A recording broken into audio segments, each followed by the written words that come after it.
just stay right here for the most part? Most likely. Okay, then I'll make sure nobody can come right here. Okay.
Testing.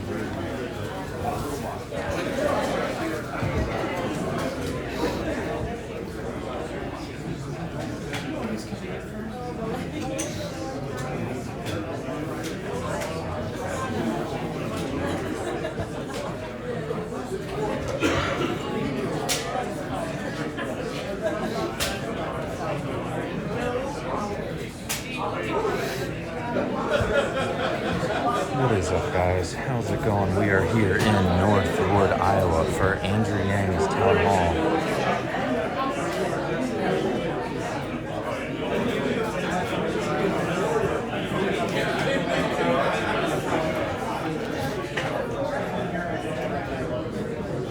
Hi, Mom.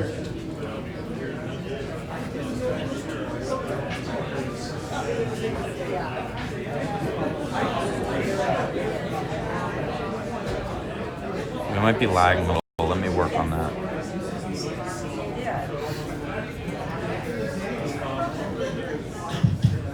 Check, check, 1, 2, 3, 4. Okay, I think I fixed the lag. 1, 2, 3, 4. Check, check, 1, 2. It's lagging right now as I was watching it. Sound check, 1, 2. That should correct itself. Check, check, 1, 2, 3, 4. Mic check, 1, 2.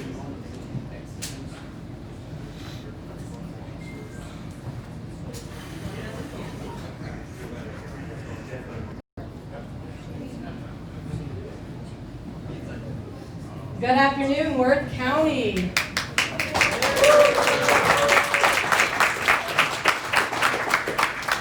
Thank you all so much for coming out. I know it's a Monday afternoon. We really appreciate you guys taking the time to come here. Let me not do that. Let me not do that to any of you guys. It's not Monday, it's Tuesday. It's a never-ending Monday for me. My name is Heidi. I am a United States Navy veteran. Yay! Woo-hoo! And I am the Yang Gang envoy because we just have cool titles like that in the Yang campaign. Also in the Yang campaign, Andrew's last name Yang is a verb. So I like to joke that I was yanged by a mistargeted Facebook ad. I'm a South Dakotan, and they were clearly trying to hit Iowa, but they got me instead. So I watched this Facebook ad of Andrew's, and I was pretty much done for. I spent the next several hours just watching everything, every YouTube video I could find, reading every article about Andrew that I could find. And then I did what any rational person would do, and I got these giant Yang 2020 decals, and I put them on my Jeep, and I headed to Iowa. Because I had to tell you guys about Andrew Yang. Because this is the most important election of our lifetime. And it's not just because Donald Trump is up for re-election. It's because under Andrew Yang, ending abject poverty is literally on the ballot in 2020.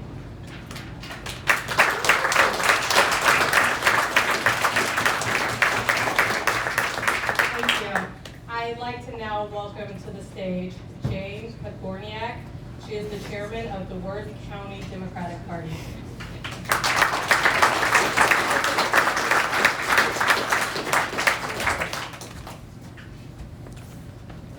Hi, all. Hi. Here's my mic. I am honored to be able to introduce Evelyn Yang, Andrew Yang's wife. As Evelyn is a marketing professional turned stay-at-home mom and special needs advocate. When her eldest son was diagnosed with autism, Evelyn became his #1 champion and advocate, learning how to navigate the special needs and special education universe. This inspired her to take up the cause of helping other families who don't have access to all that her family has. Like her husband, Evelyn is passionate about helping Americans improve their lives, taking humanity first values out into the world. Please join me in welcoming our future First Lady, Evelyn Yang.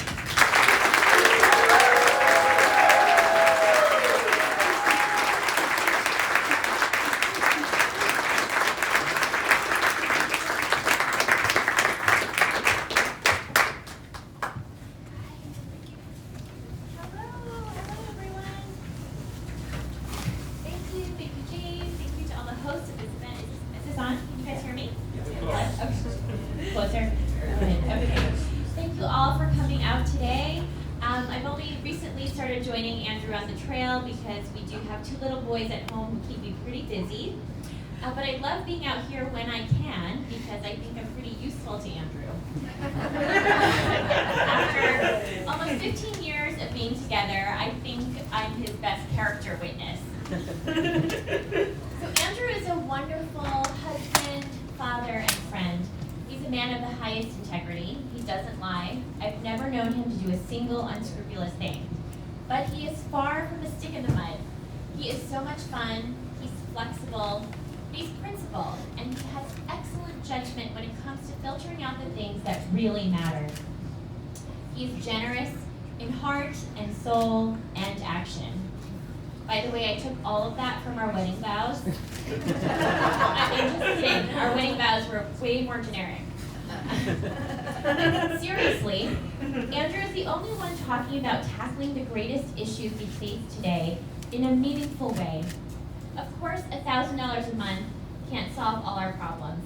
We as a country have a lot of big systemic changes to work on, and if you've read any of his 150+ policy proposals, then you know that he fully intends to do that work. But the Freedom Dividend is a first step in the right direction. It'll pave the road ahead so that millions of Americans can lift their heads up, look forward, plan, save for a rainy day, and hope for a brighter future. This is why I so embrace this campaign and my husband's work putting humanity first. What humanity first means to me is investing in people first. This will supercharge our families and supercharge our communities. As Andrew puts it, it's the trickle-up economy, from our people and our communities up. Andrew is the only one talking about the issues in a people-centered way. That's why the more you hear from him, the more you want to hear from him. He makes too much sense. And then you realize that this is what we've been missing in politics. Now, the man you've been waiting for, the next President of the United States, my husband, Andrew Yang.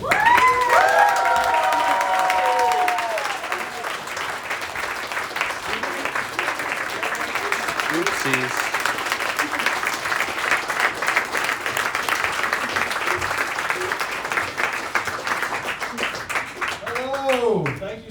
for coming together here today. Occasionally someone thanks me for running for president, and I say thank my wife, and I'd like to thank her again right now. Because if you're married, you know how this goes. Number one, she let me run. And number two, she's been sacrificing more than anyone else in our family while I've been running. Thank you so much, Evelyn. I love you, baby. So Evelyn can attest to the fact that I certainly was not someone who intended to run for president. If she had heard a whiff of that during our courtship, she would have run the other direction. I'm an entrepreneur and problem solver, and I'm here to help us solve a problem that the country seems to be struggling with. And it's this: how the heck did Donald Trump become our president in 2016? Good question. How did he win Iowa, the purplest of purple states, by almost 10 points? If you were to turn on cable news at any point over the last number of years, why would you think that he's our president today? Hillary. Russia, lies, Hillary Clinton, emails, media, Facebook, FBI, racism, all kind of mixed together into one strange Trumpian cocktail. But I'm a numbers guy. I went looking through the numbers for an explanation and I found it. And it's something I believe will be familiar to many of you. We blasted away 4 million manufacturing jobs over the last number of years. And where were those jobs based? Michigan, Ohio, Pennsylvania, Wisconsin, Missouri, and 40,000 right here in Iowa. These are all the swing states that Trump needed to win and did win. I have been to those towns in Iowa that lost their manufacturing jobs. And after the plant closed, the shopping district closed, people left, the school shrank, and that community has never recovered. I spent the last 7 years running a nonprofit that helped create thousands of jobs in Missouri, Ohio, Michigan, Pennsylvania, and I saw the same thing play out over and over again in those communities. This is how Donald Trump wins a state like Iowa by almost 10 points. You blast away 40,000 manufacturing jobs, and if you look at the voter district data in those communities, blue or purple went to red in a very, very big way. Unfortunately, what we did to those manufacturing jobs, we are now doing to more and more jobs throughout our economy. How many of you have noticed stores closing around where you work and live in this part of Iowa? And why are those stores closing? Amazon is the main reason. There are some other reasons, but most of it is that Amazon is sucking up $20 billion in business every year, causing 30% of our stores and malls to close. The most common job in the economy is retail clerk. Average retail clerk is a 39-year-old woman making between $8 and $12 an hour. What is her next job going to be when the store closes? How much did Amazon pay in federal taxes last year? 0. That is your math. 20 billion out, 30% of stores close, you get 0 back. It's not just the changes you can see around us every day. When you call the customer service line of a big company and you get the software or bot on the other side, you do the same thing I do, which is you dial 000, say human, human, human, representative, representative, human, human, until eventually you get someone. Raise your hand if that's what you do. Yeah, we all do that. That software is terrible. But in 2 or 3 short years, the software will sound like this. Hey, Andrew, how's it going? What can I do for you? It'll be fast, seamless, efficient. You might not even know it's software on the other end. What is that going to mean for the 2.5 million Americans who work at call centers right now that make between $10 and $14 an hour? How many of you know a truck driver here in Iowa? It's the most common job in 29 states. 3.5 million truckers nationwide. My friends in California are working on trucks that can drive themselves. They say they're 98% of the way there. A robot truck just transported 20 tons of butter from California to Pennsylvania 3 weeks ago with no human intervention. Why did they choose butter for this maiden voyage? I have no idea. But if you Google robot butter truck, the story will pop up. At the end of the route was a giant stack of pancakes waiting. What will the success of self-driving trucks mean for the 3.5 million Americans who drive a truck for a living, or the 7 million Americans who work in truck stops, motels, and diners that rely upon the truckers getting out and having a meal every day? How many of you all have been to Iowa 80 in Davenport? I have too. It proudly says 5,000 people stop there every day. How many people will stop there when the trucks don't have drivers anymore? We're in the midst of the greatest economic transformation in the history of our country, what experts are calling the fourth industrial revolution. I'm willing to bet that this is probably the first time you've heard any politicians say the words fourth industrial revolution, and I'm barely a politician. So these are the things that got me to run. Trump wins in 2016. I literally had received accolades and awards for helping create thousands of jobs throughout the Midwest and the South, and I realized that my work was like pouring water into a bathtub that had a giant hole ripped in the bottom. That water is just rushing out, and that water rushing out is depleting many of our communities, particularly rural areas. It got Trump into the White House. For whatever reason, our press, our media arms, don't want to talk about those problems, so we're scapegoating immigrants for issues immigrants have next to nothing to do with. And I went to our leaders in Washington, D.C., and I said, hey, we're going through this epic transformation. What are we going to do to actually help our people manage this time? And what do you think the folks in D.C. said to me when I said, what are we going to do? Shrug their shoulders. Shrug. At another event, someone made this like, like this sort of a Scooby-Doo noise. You know what I mean? So the three responses I got from DC were these. Number one, we cannot talk about this. Number two, we should study this further. And number three, and you've heard this one before, we must educate and retrain all Americans for the jobs of the future. How many of you have heard that? And that sounds kind of responsible. You're like, okay, that sounds reasonable. But then on some level, you're like, I don't know if that actually would work in real life. And I took a look at the studies, Iowa. Do you all want to guess how effective the government-funded retraining programs were for the manufacturing workers who lost their jobs? You said 0. You know it's low because I'm anchoring you very low. But you also know it's low because you know people. You know if you have 1,000 manufacturing workers who lose their jobs, they don't all march out being like, oh good, I've always wanted to become a coder. Like, sign me up for my coding program, please. And then 3 months later, they're like, add a laptop. No, of course not. That's not real life. The success rates were close to 0 to 15%, to be precise. The fact is, almost half of the manufacturing workers who lost their jobs left the workforce and never worked again. So how did they survive? Almost half of that group filed for disability. You then saw surges in suicides and drug overdoses in these communities to the point where America's life expectancy has now declined for the last 3 years in a row. Y'all want to guess the last time America's life expectancy declined 3 years in a row?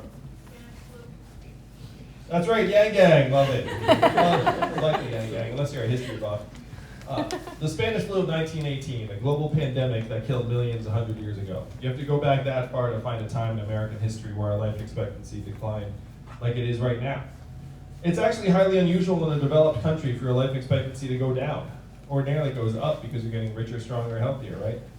But in the US of A, it's gone down and then down and then down again. So when I said this to the folks in DC, one of them said, well, I guess our retraining programs will get better. And another said something that brought me here to you all today, here in Iowa. He said, Andrew, you're in the wrong town. No one here in DC is going to do anything about this. Because fundamentally, this is a town of followers, not leaders. And the only way we would do something about it is if you were to create a wave in other parts of the country and bring that wave crashing down on our heads. And I said, challenge accepted.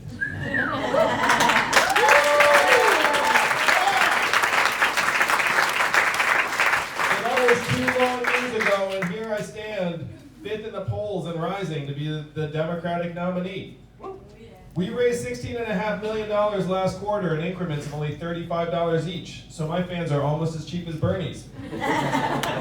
0 corporate PAC money, all just grassroots, people-powered donations, because Americans realize we need to take our government back and have it work for us.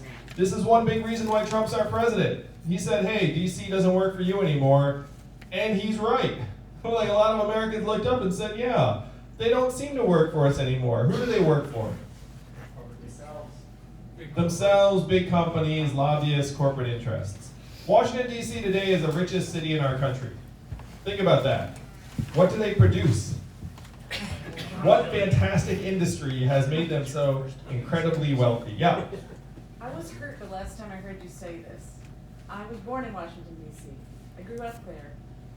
Very intellectual parents, surrounded by an amazing education system. There's the National Institutes of Health, there's Goddard Space Flight Center, the Human Genome Project is going on there. There's amazing stuff coming out of Washington, D.C. It isn't just politics. There are amazing things coming out of DC. But the reason why someone like Trump is our president today is that the people here and around the country have looked up and said, it doesn't seem like the success of DC is linked to the success of the people anymore. And that's what we have to restore. We have to make it so that if the folks in DC are succeeding, it's because we are succeeding. You all have this unique power here in Iowa to do something the rest of the country only dreams about. Most Americans look up and see our government as a series of pipes that are just clogged full of money, and there's nothing they can do about it. But you all have the power to flush the pipes clean on February 3rd. That's the magic of this place. It's one reason I love campaigning here. This is one of the only places in our entire country where the democracy that our founders envisioned actually still works. I did the math. Do you know how many Californians each of you is worth? 1,000. Yes, 1,000 Californians each. So look around this restaurant here, this midday gathering. How many of us are here today? I'm going to give a Trumpian estimate. There are 500 people here in the restaurant. It's the biggest restaurant anyone's ever seen. So there are about 40 people here, but even 40 Iowans is one football stadium full of Californians. That's the magic of this place. It's why I love campaigning here so much. It's that each and every one of you can turn this country in a whole new direction. It's awesome. Again, the rest of the country looks on enviously because they know that they can't have that kind of impact that you all can on February 3rd. So what vision will you take to the rest of the country on February 3rd? How do we rewrite the rules of this 21st century economy that is sucking so many communities dry and make it work for you? Now, if you were here today, you at some point in the last number of days heard something, or maybe even you saw a TV ad. Raise your hand if you saw a TV ad. This will make me happy. Because you spend a lot of money on those ads. So I don't have to go home and fire anyone. That there's someone running for president who wants to give everyone $1,000 a month. Raise your hand if you saw that at some point. And I know the first time you saw that, you thought that's a gimmick, that's a joke, that will never happen, it's too good to be true. I understand. But this is not my idea and it's not a new idea. Thomas Paine was for it at the founding of the country, called it the Citizens Dividend for all Americans. Martin Luther King, whose birthday we celebrated just yesterday, fought for this in the 60s, guaranteed minimum income for all Americans. It is what he was fighting for when he was assassinated in 1968. 1,000 economists, including Milton Friedman, one of the forefathers of modern economic thought, endorsed this plan in the 60s, passed the US House of Representatives twice in 1971 under Nixon, and then 11 years later, one state passed a dividend where now everyone in that state gets between $1,000 and $2,000 a year, no questions asked. And what state is that? Alaska. And how does Alaska pay for it? Oil. And what is the oil of the 21st century? Technology. Data, technology, AI, self-driving cars and trucks. A study came out recently that said that our data is now worth more than oil. How many of you saw that study? How many of you got your data check in the mail last month? If our data is now worth billions of dollars and we are not getting it, who is getting it? Google, Amazon, Facebook, Apple, the mega tech companies that are paying zero or near zero in taxes back into the country. Do you see how this is working? You see how that feeling that you're getting depleted here in Iowa? It's because that is what's happening.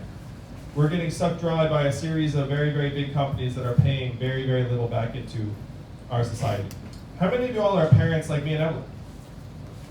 If you're a parent, you have had this sinking feeling that we're leaving our kids a future that is less secure, less stable, less prosperous than the lives that we have led.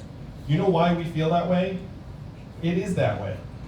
If you were born in the 1940s in the United States of America, there's a 93% chance you're going to be better off than your parents were. That's the American dream that brought my family here, Evelyn's family here, that we've all aspired to leave for our kids. If you were born in the 1990s in the United States of America, you're down to a 50-50 shot and it's declining fast.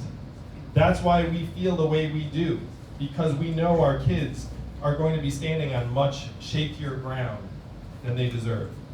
This is why Trump won. This is how Trump can win a place like Iowa by almost 10 points, is that all of the parents look at their kids and say, I'm not confident about their future. This is what we need to change as a country on February 3rd. My challenge to Iowans is that, look, if it's not working for you, it's not working. If you send someone to the White House, your goal should not be to have a good feeling about sending that person to the White House. It should be about whether or not we can improve your lives. Whether when we come back to you after we're elected, that we actually delivered. That should be the standard you hold candidates to.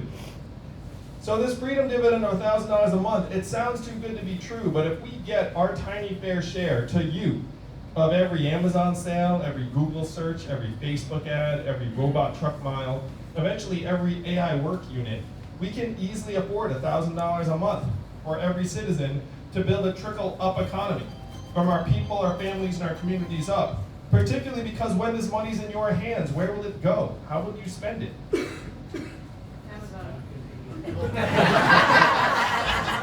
A little bit of it would go to Amazon. You might get your own Netflix password. But most of it would stay right here in town. It would go to car repairs you've been putting off, and daycare expenses, and Little League signups, and local nonprofits, and religious organizations, and Democratic Party dues, the things that make your community stronger, healthier, and more vital. Right now we're being given these messages that things are great in the economy because corporate profits are at record highs, GDP's at record highs, headline unemployment looks good. But if your corporate profits are going up and your life expectancy is going down, which do you listen to? You have record high corporate profits right now, also at record highs in the United States of America today. Stress, financial insecurity, depression, anxiety, mental illness, suicides, substance abuse, drug overdoses, all at record highs. Record lows, business formation among young people, getting married, having kids. Things that you associate with a flourishing society are all heading downward. And I know how bad the numbers are, in part because of my own family. Where Evelyn is at home with our 2 boys every day, one of whom is autistic, how much is her work valued at in our economic measures? 0. She gets a 0. How about caregivers taking care of ailing loved ones? 0. Volunteers, activists? 0. Coaches, mentors? 0. 95% plus of artists? Increasingly local journalists. We put over 2,000 newspapers out of business over the last number of years. You know what doesn't function as well in a community if you don't have local journalism? Democracy. Because how the heck can you vote on what's going on in your community if no one's actually covering what's going on in your community? These are the things that we claim to value the most in our lives, our families, our communities, our democracy, and we're allowing them to get zeroed out one by one by one. This is what we have to change. We have to go to the rest of the country and say that we all have intrinsic value independent of what the market is saying. That economic value and human value are not the same things. And that every American has a right of citizenship to have some kind of value intrinsically. That's the vision that we have to present to the rest of the country as quickly as possible. Donald Trump's our president today because he had a very, very simple, straightforward message. He said he was going to make America great again. What did Hillary Clinton say in response? America's already great. Remember that? I know, it's been a long 3 years. But it's coming to an end.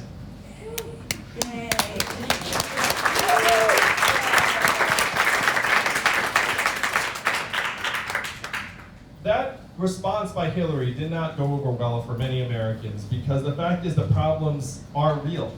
We have to acknowledge their depth and severity and reality, but then we need real solutions that will actually move the country forward. We need to start measuring our economy by how we're doing. Things like health, life expectancy, mental health, freedom from substance abuse, clean air and clean water, childhood success rates, proportion of elderly Americans who can retire in quality circumstances. This is how we should be measuring our progress instead of pretending that what's good for the companies is good for us. You know what's good for us? What's good for us? You can actually measure that directly now. We're in the 21st century and we actually have measurements for our own well-being. We can make that the center of the economy. We can say the machines work for us, we don't work for the machines. The solutions that we need were not what Donald Trump was presenting. What did Donald Trump say he wanted to do? Build a wall, turn back the clock, bring back the old jobs. You know we have to do the opposite of these things. We have to turn the clock forward. We have to accelerate our economy and society to rise to the real challenges of the 21st century. We have to evolve in the way we see ourselves and our work and our value. I am the ideal candidate for this job because the opposite of Donald Trump is an Asian man who likes math. Thank you very much. Thank you. You may not know this, but math is an acronym, and what does it stand for? Make America Think Harder. Make America Think Harder, that's right. That's your job on February 3rd. It's your job to move this country of ours that we love, not left, not right, but forward, and I know that's just where you will take us. Thank you all so much. Thank you.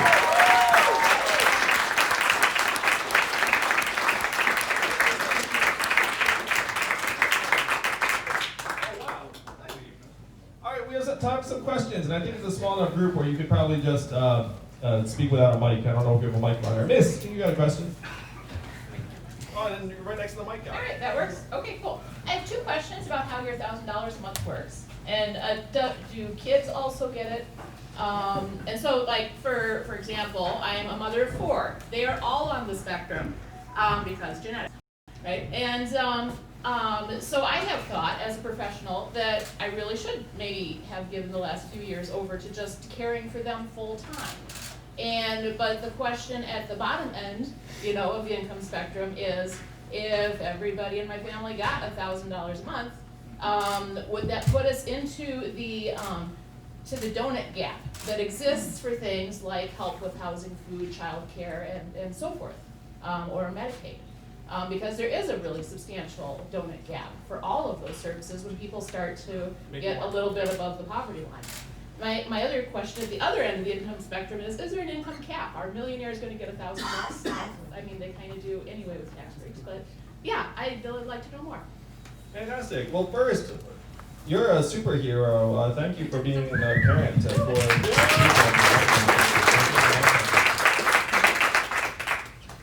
And one thing I think many Americans don't like is what you refer to as the donut gap, which is a new term, but a lot of our programs are structured that if you do better, you get less. And so then there's, in some ways, a disincentive to make more money past a certain point, and then you start losing benefits. So to me, that's what we have to get rid of. It's one reason why this dividend is really appealing to many Americans, because you get it, great. If you do more, you make more, you get it on top of the dividend, also great. This is the way it's been in Alaska for almost 40 years. Everyone just gets the money unconditionally, and then if you do better, it just stacks on top. I'm going to address the second part first. So why the heck would Jeff Bezos get $1,000 a month is like the short explanation. He's worth $115 billion right now, post-divorce.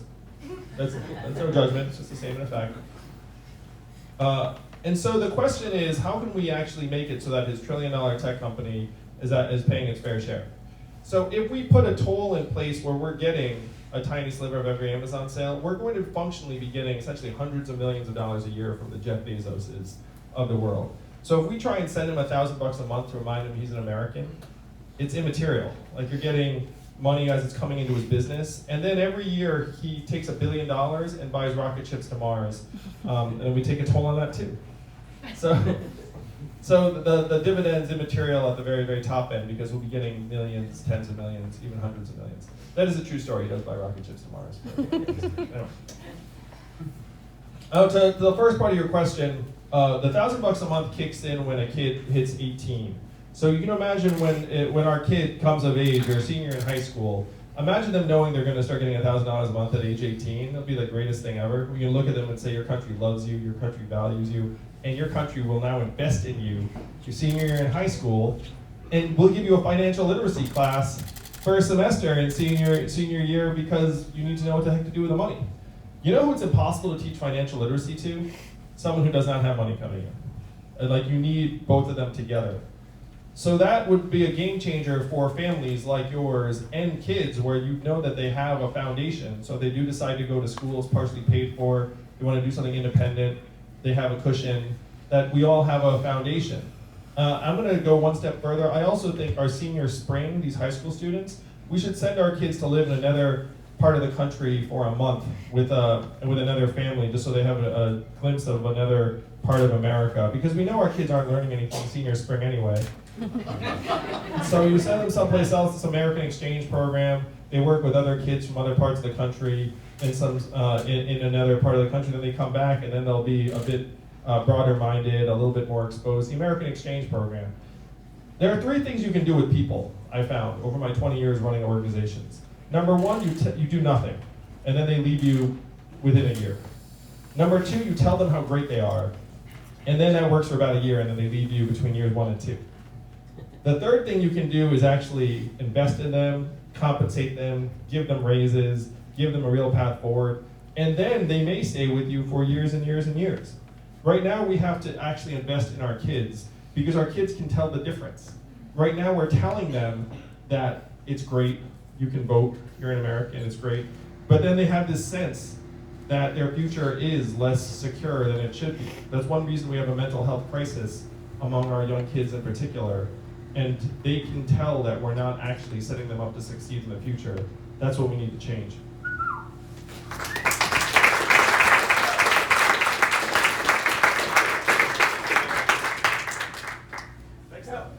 Health. Are you hearing me? Yes. Health, is it a right or a privilege? Healthcare, health insurance should be a human right and a right of citizenship here in the United States of America. It should not be a function of your employment. I'm for universal health care in this country.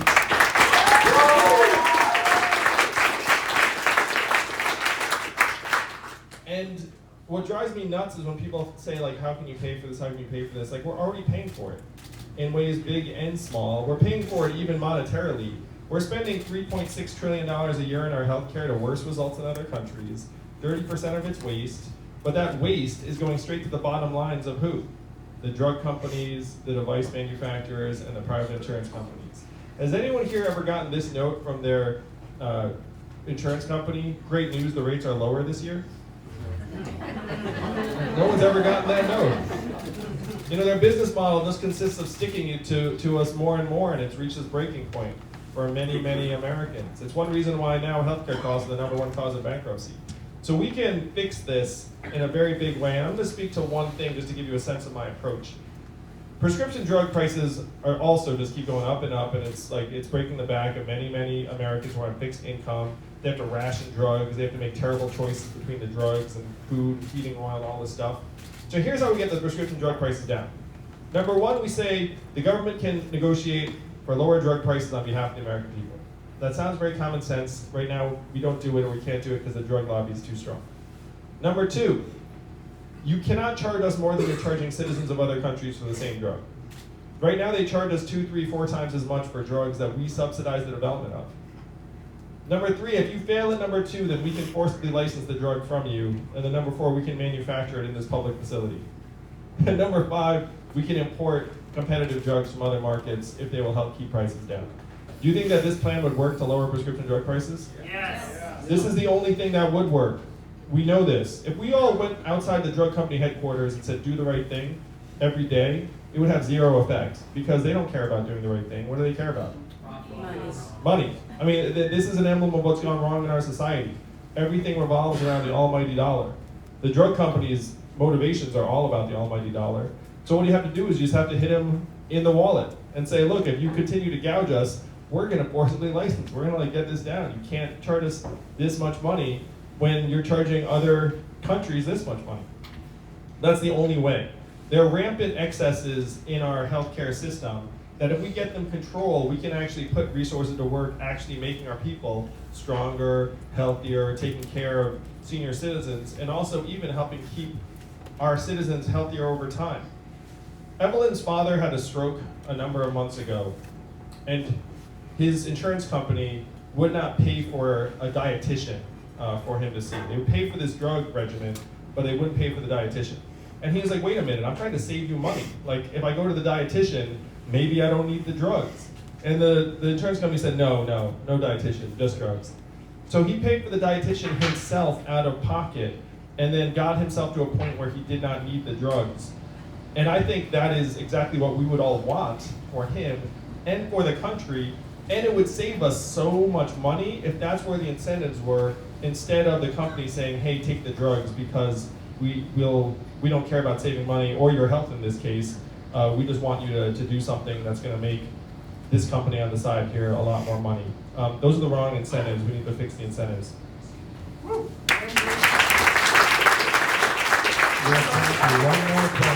more question. I'd like to add something to that. Why not eliminate advertising? I'm tired of paying for it. Oh my gosh, thank you, sir. There are only 2 countries in the world that allow TV ads for prescription drugs.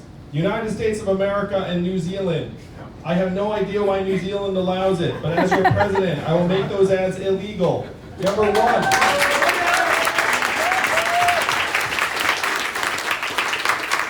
Number 1, they do not serve public health. Number 2, they elevate the prices of the drugs. Number 3, if I have to see one more list of horrifying side effects, it will be one time too many. So let's spare the American people those advertisements and just let doctors actually tell us what drug might work for us instead of like having these messages bombarding us. Second part of the question. So we got a question here, sir. Andrew,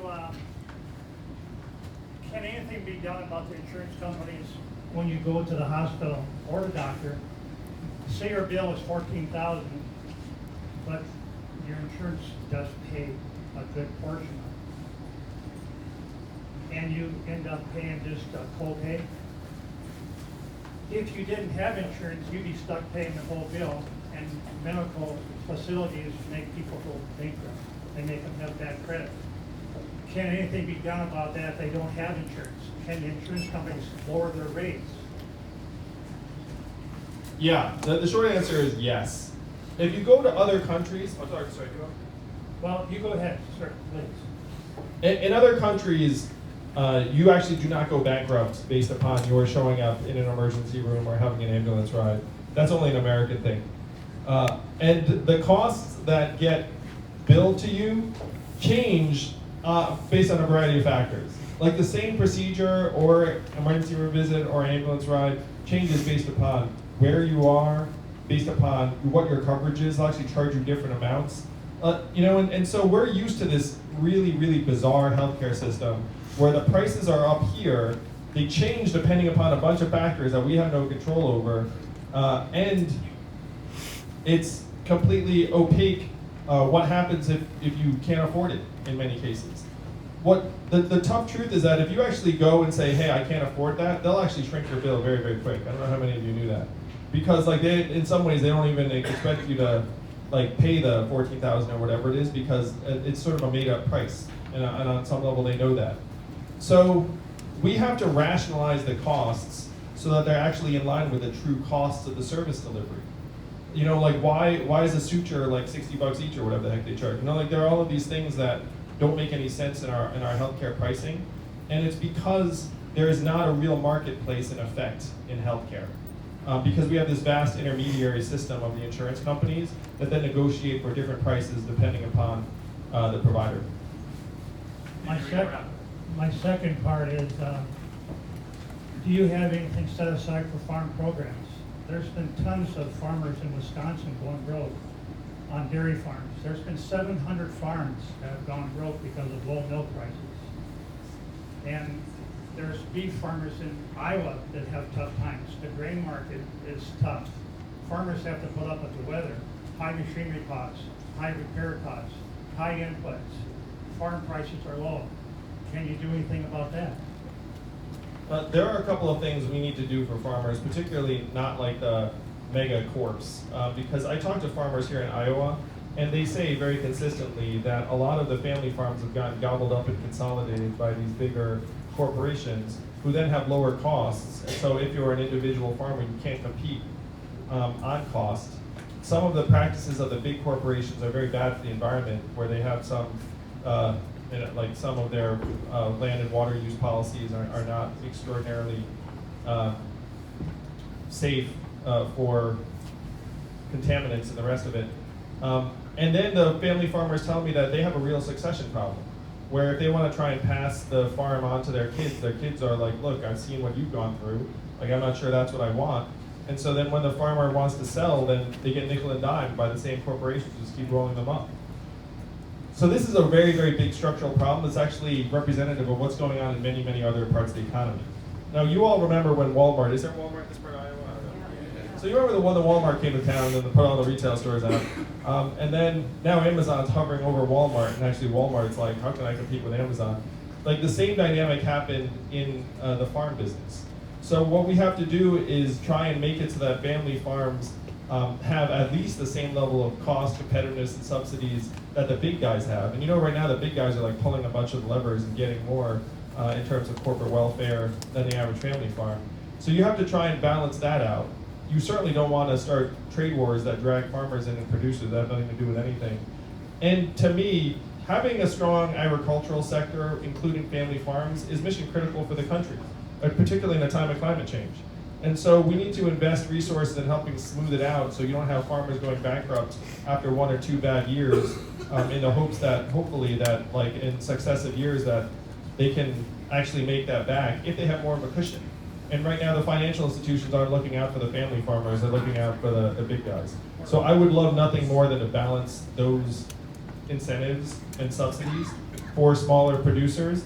And that's true not just in agriculture, that's true in many, many parts of American life. I am very big on entrepreneurship. I love family businesses. I love small businesses. Whoever owns this establishment, I love you too. I assume you're not part of some giant megacorp.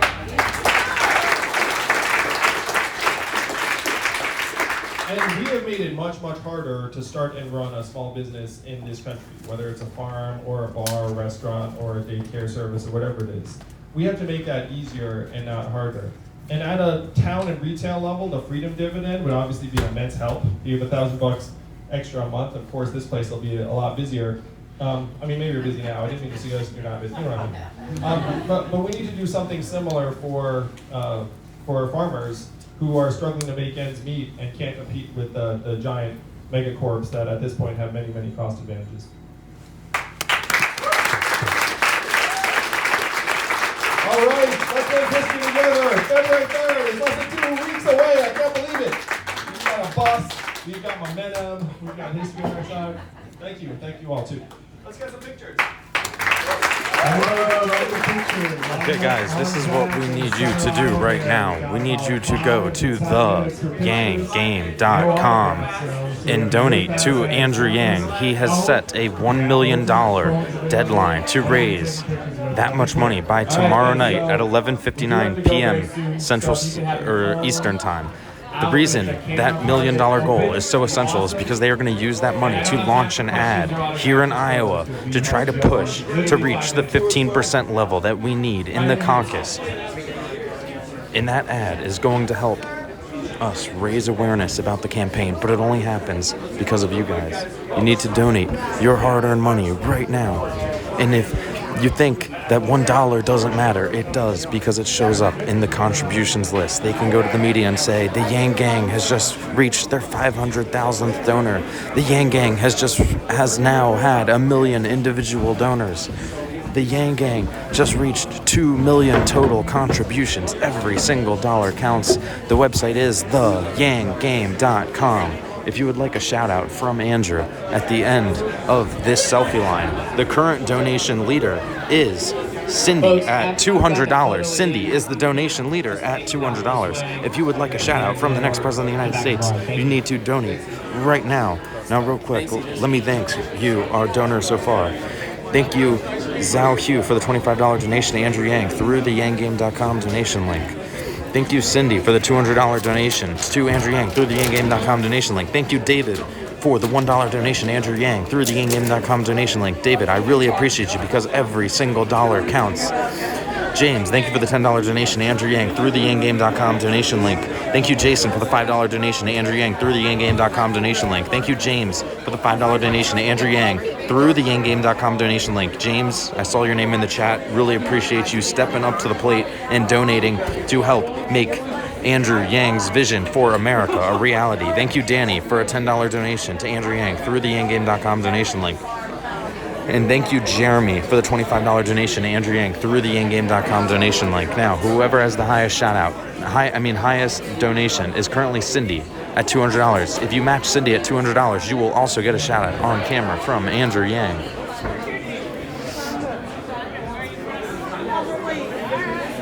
Excuse me, sir. I'm gonna sneak by here. I have two, and I know what the Yanks are going through. That's with their autistic son, because all my daughters have, educational delays too. So. How are you? Good, how are you? Yeah, very definitely. I don't know who that was. Well, what do you think was mine?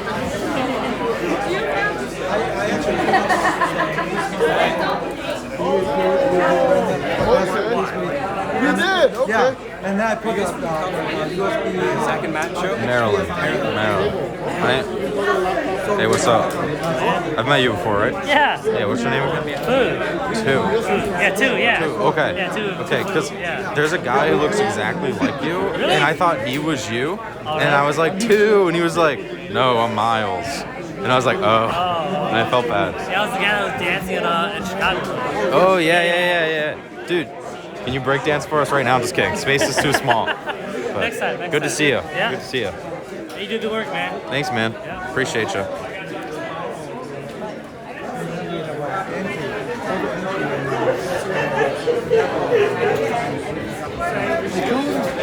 How's it going, man? I'm going great. I will talk to you later. I don't need to work. Keep up the good work, buddy.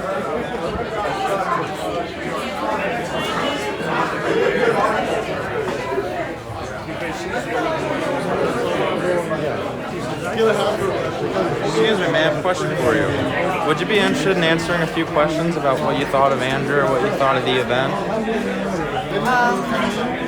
I was in the back, so probably, I don't know. You don't know? Did you already give them answer questions about the event, Bob? This event? Yeah. Would you like to answer a few questions about what you thought of it? Not Okay. really? Totally understand. Oh, you're like the government teacher. I know it. Oh, I love government. That was the class I did the best in 10th grade. Well, I'll tell you, you're one of the few 10th grade. There are seniors in this state. That's when they have to take it. They take it, most of them take it as seniors, and it used to be, I don't know if it is anymore. It used to be you had to take it in the classroom. So if I flunked somebody, they'd have to go to some other classroom. Yeah. Well, thanks for coming out. He never flunks me, though. That's awesome. No, I didn't flunk anybody, they flunked themselves. in high school, I took like 4 AP classes, and I did terrible in all of them except AP Gov. I got a 5 on that test. Good for you. Yeah, because of teachers like you. Thank you for coming out, sir. You never sat in a classroom, so don't say that. Well, you were pretty good. Yeah, see? Pretty good. Sorry. I could say no. That can't happen. Are you Crystal? Yes. Okay. I wasn't sure who you were at That's first, okay. but nice to meet you. I don't think we've met before. No. Well, were you at Yang Appaloosa? No, I was not. Okay. Yeah. But good to see you. Nice to see you too. Excuse me, sir. Question for you. Would you be interested in answering a few questions about what you thought of Andrew, what you thought of the event? Sure, go ahead. Okay, awesome. So, what is your name? Jim Price. Jim, my name's Matt. Nice to meet you. So, what did you know about Andrew coming into this event? Had you heard him speak before? I've heard him on TV, you know, and I'm interested in his policies and what he would like to implement. You know, I hope he does well, you know, and he's up against a strong crowd. You know, I really like what he has to say. Are there any other candidates besides him that you would consider caucusing for on February 3rd? I'm uncommitted right now. Uncommitted. But yes, there are several. What do you think you would look for in Andrew to make him your number one choice? Or what is it that you're looking for in any candidate that would make them become your number one choice? I like to see him do what this last president said, make America great again, you know. And I think he can do it. I agree. Yeah. I think he's right up there at the top, you know. Awesome. Well, thanks for answering questions. Certainly. Thanks for coming out. Appreciate you. Okay, let's check our donations. Oh my gosh, breaking news. We have a new donation leader. The donations have been rolling in. Oh my gosh, I don't even know where to begin. Let's just say the new donation leader is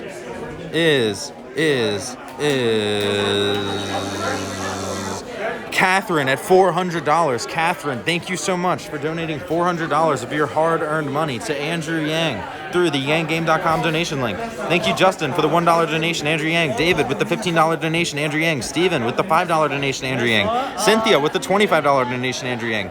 Alice with the $25 donation, Andrew Yang. Susie with the $10 donation, Andrew Yang. Zhang, I hope I said that right, with the $10 donation, Andrew Yang. Aiden with the $10 donation to Andrew Yang. Chris with the $25 donation, Andrew Yang. Tyler with the $10 donation, Andrew Yang. Dylan with the $25, did I say Dylan? With the $25 donation, Andrew Yang. Aaron with the $5 donation, Andrew Yang. Matthew with the $1 donation, Andrew Yang. Through the yanggame.com donation link. Victor with the $25 donation. Lynn with the $5 donation. Joshua with the $1 donation.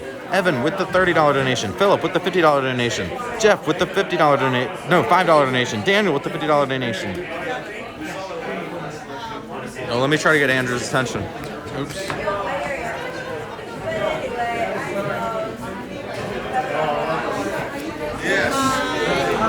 Thanks for coming.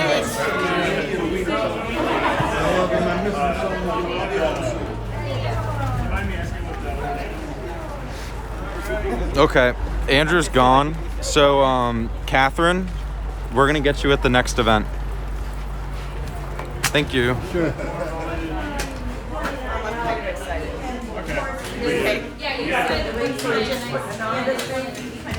Because their next town hall starts in 22 minutes. Catherine, don't worry, I got you. Catherine, you will be our donation leader for the next event. Catherine at $400.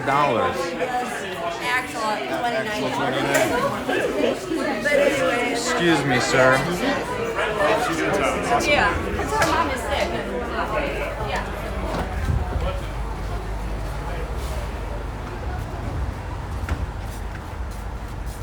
Thank you, Israel, for the $4.20 donation to Andrew Yang. Let me keep reading the list off. Andrew with the $100 donation to Andrew Yang.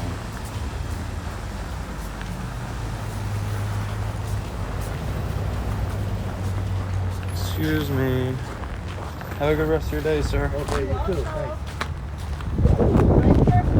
Thanks. Thank you. So many donations came in. David with another $1 donation.